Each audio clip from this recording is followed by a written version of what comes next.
It's actually a little bit ironic for me to be standing on this stage tonight, because originally, that's not me, sorry, I'm fucking up! Okay, because originally back in 2015, I brought the FuckUp Night franchise to Zürich together with the Entrepreneur Club. And very small venue compared to this. We were a Cabaret Voltaire, a handful of people. And I actually had to laugh thinking back because I love the concept. I love hearing other people talk about their fuck-ups. I was like, why did I make it on this stage tonight? It's so weird. But in all honesty, I think that's actually why I love the whole format, because it teaches us that fuck-ups are part of all our lives. So let me tell you my story tonight. What happened? After my presidency at the ETH Entrepreneur Club, I actually became an entrepreneur myself. As I was already introduced, I was CEO of a Swiss Medtech startup called Kenzen for the past 3 years. And what do I mean if I call myself an entrepreneur? It essentially means that my team and I try to build a product, a new product, completely from scratch. I like to compare entrepreneurship to a high alpine expedition. Now, I'm sorry guys, I'm a climber. I will use mountain analogies all night long. Bear with me, okay? Right before you go on an expedition, it's super important what kind of team you choose, right? You need to trust them, you need to have confidence in their abilities, and then as an expedition leader yourself, you need to be really good at planning. What route are we going to take? What are the risks? Did I pack enough supplies?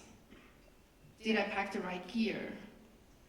And while you're in that alpine experience, in the mountains, in altitude, you can't lose focus for even 1 second. Because one wrong step might mean death.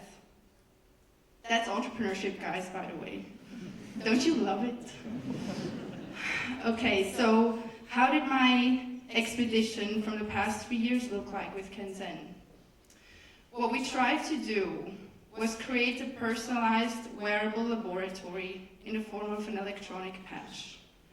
We built in several sensors measuring our vital signs, but most importantly, we had a proprietary sweat analysis technology. And with it, we would be part of the personalized medicine revolution. Kenzen is in liquidation since 1 month. It still hurts. What went wrong? I'm sure most of you know this graph. Top reasons why startups fail. There's one really important thing to learn from this graph. Startups don't fail because of their technology. You can have the best technology in the world, and your success is not guaranteed. We at Kenzen, a high-tech startup, we never worried about our tech. We knew it was good enough. We knew it worked. So why did we fail? For this, I need to go a little bit back in time. One of our co-founders, named Sonia, lived in San Francisco. She had this dream about the personal laboratory, and she founded Kenzen Inc. in the US. But it remained a shell because she really didn't know how to turn the dream into a reality. Now, being half Swiss herself and having worked in Switzerland before, she knew how innovative and reliable Switzerland is when it comes to sensing systems. So, actually, during one of her visits, she met our other co-founder, Peter Seitz, whom some of you know, and he said, "Sonia, I know how to build your dream." So Kenzen in Switzerland was built, Kenzen AG, and I joined the team of the two co-founders as the CEO of this Swiss entity. And all three of us agreed on the fact that we would build the technology and the product here in Switzerland, and we would actually also create a holding that would comprise both the US as well as the Swiss entity under it. Okay, so we secured a Swiss grant and we built an absolutely amazing team of up to 15 people We worked like crazy. We hired data scientists, we hired engineers, we hired physicists, we hired chemists. Long story short, I was surrounded by people more intelligent than me, and I loved it. I learned something new every day. And I've never had the honor to work with so many passionate and dedicated people in my whole life. We were like a family. And what I'm especially proud of is that in only 2 years, the Swiss team not only created a product that works, that can detect heat stress, but we've actually also made it mass production ready. And most importantly, we had paying customers. Okay, guys, that's a really big deal for a startup. We had paying customers.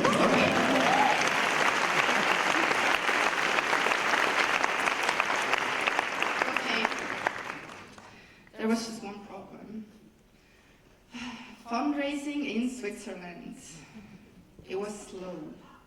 Or let's put it the other way, the US was quicker.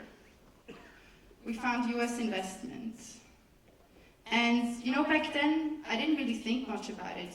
Give me US money, Swiss money, Chinese money, I don't care, I want money.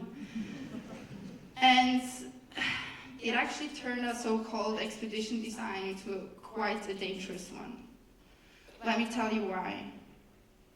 First, the US investor, of course, demanded that the Swiss entity become a fully owned daughter entity of the US. It makes sense, right? Because an investor wants to have one bucket where all the money goes in and have everything in there. So our plans of the Swiss holding were cancelled because they focused on the US. We're like, okay. We transferred our shares from Switzerland to the US in exchange for shares in the US. Weren't as many, but okay. And in retrospect, that was a really risky thing for us to do. Because the Swiss team didn't really have a relationship with that US investor. We really relied on Sonia, our co-founder in the US, to actually ensure that this US investor knew about the dream and the goal and the passion of Kenzen. And then the second thing happened. Sonia died. Now, this can happen to anyone, anytime. It's like you're in the mountains, doing your thing, you're seeing your goal, you know where you want to go, and suddenly a cold front hits you, and you can't see the hand in front of your face anymore. And it can happen anytime, and there's just nothing you can do. In our case, it meant we lost our only ally in the US. And the US investors were very quick in replacing Sonia with so-called big corporate executives. And those big corporates had no ties to Switzerland. And even worse, they never worked in a startup before. Still, for the Swiss team and me, now was the time to go in for the kill. We wanted to commercialize our sweat analysis technology, we wanted to become a medical product, and we were hungry, and we knew we could do it. And that's when I realized the disconnect. The US investors, the US team, they didn't know anything about the peak we were trying to conquer. They didn't know where it was, they didn't know how high it was, they didn't even know its name. It was like the US was very content with us having reached base camp. Whereas the Swiss team and I, we already went on the steep, icy, cold mountain, the highest peak.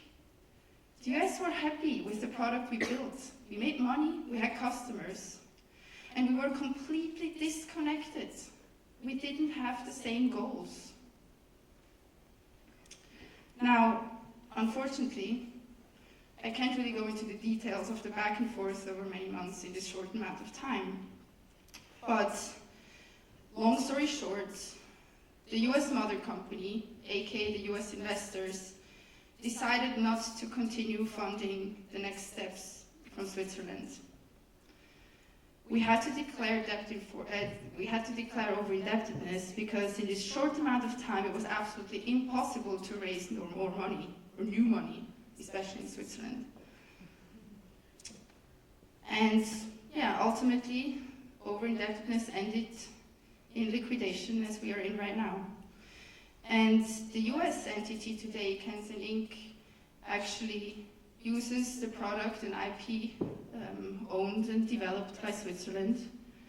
And even if maybe half of you or all of you don't believe me, I do wish them all the best. Because I want to see the Kensen brand succeed.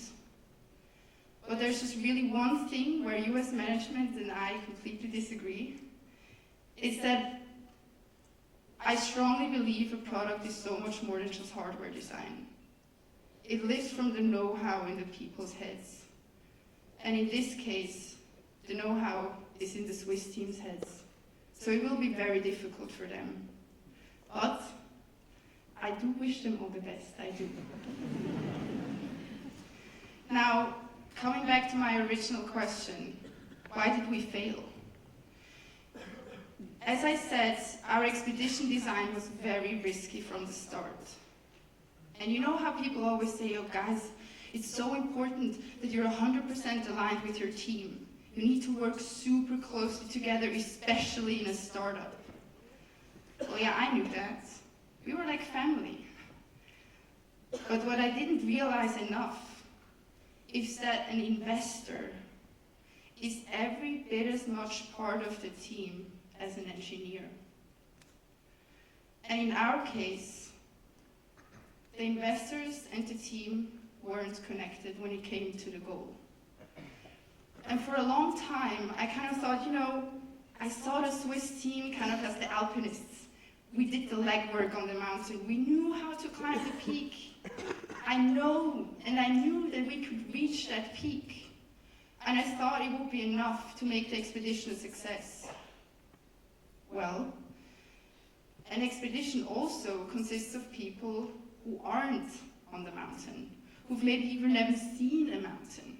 You have PR, you have sponsors, you have back office, you have accounting, and they have the power to kill an expedition. Being a fully owned daughter company of the US didn't give me a chance to convince the US of changing the course of the expedition. And in retrospect, I wish I would have insisted more on protecting the original dream and team, the team of Kensen. Because guys, a cold front can happen anytime. In any case, this is a story based on my subjective account of things. One thing remains solid. We failed. I failed. We're in liquidation. And it's really hard to describe the feeling to someone who's never witnessed a failure like this before. It feels like the earth is falling out from under you. And one thing that was especially difficult for me during that time is I became my own worst enemy. I told myself I wasn't as strong as I thought I was, that I was a loser. I told myself I'm not the fighter I thought I was, that I wasn't an entrepreneur. And at one point, I hit rock bottom. Interesting because I wasn't falling anymore. Granted, it's rock bottom, but I just completely let go. I gave in. And the criticizing voices in my head stopped because there was simply nothing to criticize anymore. I just let go. And the interesting part was that this actually allowed the people around me, my close ones, to pick me up, wipe the dust off my face, clean my wounds. One particular thing that gave me a tremendous amount of strength was actually the feedback we got from the partners from Kensen eth.ec. Because of course we had to tell everyone, right? Guys, we're in liquidation, we didn't make it. And I only got back the most amazing, beautiful answers. And thank God, this is one thing I didn't have to learn the hard way, that communication is key. During every step along the way of Kenzen, I made sure all our partners knew exactly how we were doing, especially when it came to the financial part. And you know how they returned my transparency? With patience, kindness, and trust. In any case, I'm currently kind of regaining my strength and rebuilding my identity. For now, I have to leave it up to you how you want to see me and what label you want to give me. But I can guarantee you one thing. The core team of Switzerland is getting back on its feet, and we will aim for that peak again. Thank you.